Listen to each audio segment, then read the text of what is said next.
안녕하세요, 서쌤입니다. 컴퓨터 응용 선반기능사 2015년도 1회입니다. 2번 보겠습니다. 가단주철의 종류에 해당하지 않는 것은 우리가 백주철을 장시간 열처리해서 탄소를 분해시켜서 만든 주철을 가단주철이라고 하죠. 원래 백주철 같은 경우에는 단조가 불가능한데 이게 단조가 가능하다고 해서 가단주철이라고 합니다. 주철은 종류에 따라서 흑심 가단주철, 백심 가단주철, 그리고 펄라이트 가단주철이 있습니다. 오스테나이트 가단주철은 가단주철 종류에 해당하지 않습니다. 3번이 정답이 되겠습니다. 4번 보겠습니다. 비자성체로서 크롬과 니켈을 함유하며 일반적으로 188 스테인레스 강이라 부르는 것은 이라고 했어요.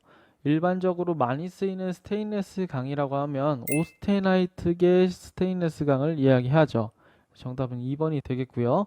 크롬이 18%, 니켈이 8% 들어간 스테인레스 강을 188 스테인레스 강이라고 하고, 니켈이 10% 들어간 강을 18, 10 스테인레스 강이라고도 합니다. 식기류에 가장 많이 사용하죠. 식판이나 수저, 젓가락 같은데 많이 사용하는 스테인레스 강입니다. 이런 스테인레스 강은 부식이 잘 안 되는 가장 큰 특징을 가지고 있죠. 5번 보겠습니다. 탄소강의 경도를 높이기 위한 열처리는 담금질이 있겠죠. 3번이 되겠습니다.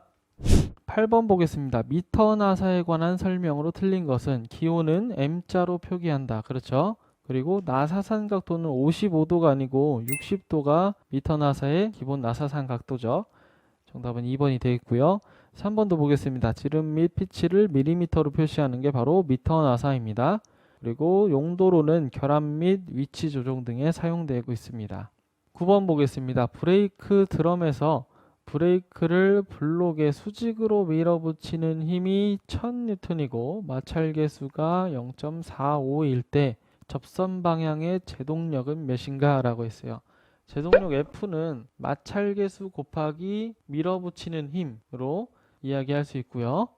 그래서 마찰계수가 0.45고 밀어붙이는 힘이 1000N이니까 450N이 밀어붙이는 힘이 되겠네요. 그래서 4번이 정답이 되겠습니다.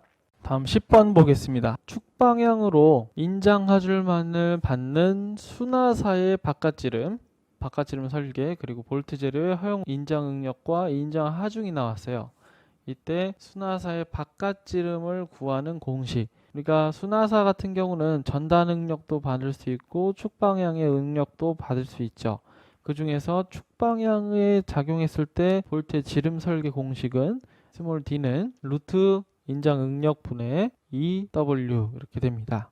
그래서 1번이 정답이 되겠네요. 11번 보겠습니다. 전단 하중에 대한 설명으로 옳은 것은, 전단 하중이라고 하면 볼트에서 많이 일어나죠. 판 두 개를 이렇게 이어가지고 볼트를 이렇게 체결을 했어요. 그때 판이 이쪽으로 하중을 받고 이쪽으로 하중을 받을 때 가위로 잘리는 듯한 하중을 받으면 전단 하중이 일어나는 것이죠. 그거와 관련된 보기가 3번에 있습니다. 재료를 가로 방향으로 자르도록 작용하는 하중, 바로 전단 하중이죠. 이때 생기는 응력을 전단 응력이라고 하죠. 13번 보겠습니다. 지름 D1이 200mm이고 D2가 300mm인 내접을 한대요. 안쪽에서 접한다고 하죠. 그러면 큰 원이 이렇게 있고요. 그리고 작은 원이 이 안에 있는 거죠. 그러면 작은 원의 중심과 큰 원의 중심이 있을 거예요. 큰 원의 중심. 그 중심 거리를 물어봅니다. 그러면 큰 원의 반지름과 작은 원의 반지름을 빼면 우리가 알고 있는 중심과의 거리 C가 나오게 되죠.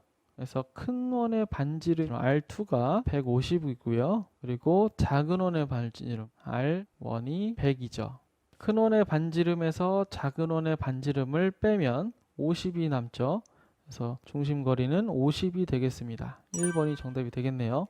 물론 공식을 써서 이렇게 할 수도 있지만 그림을 그려서 반지름을 더하거나 빼거나 이렇게 계산하는 방법이 더 수월하다고 할 수 있겠습니다. 14번 보겠습니다. 베어링의 번호가 6205인 레이디얼 볼 베어링의 안지름, 베어링 번호를 따른 안지름 치수를 물어봤죠.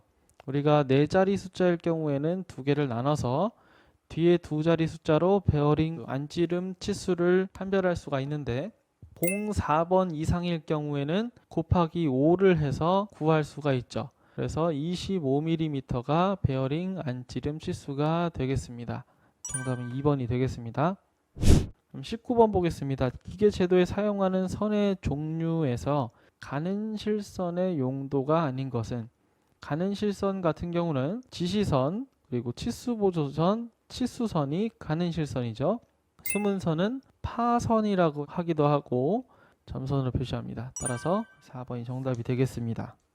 20번 보겠습니다. 조립한 상태에서의 치수 허용한계 기입이 파이 85 대문자 H6 G5인 경우 해석으로 틀린 것은, 우리가 기본적으로 대문자 H6는 구멍 기준식 끼어 맞춤이죠. 그래서 1번은 맞고요. 파이 85는 축과 구멍의 기준 치수이다. 기준 치수 앞에 적어주죠. 그리고 대문자 H가 구멍에 해당하고 소문자 G가 축에 해당하죠. 그래서 3번 보기는 맞죠. 그리고 H6의 6과 G5의 5는 축과 구멍의 IT 기본 공차 등급을 이야기한다. 맞죠? 네, 1번에 축 기준식이 아니고 구멍 기준식이죠. 네, 1번이 틀립니다. 정답은 1번이 되겠고요.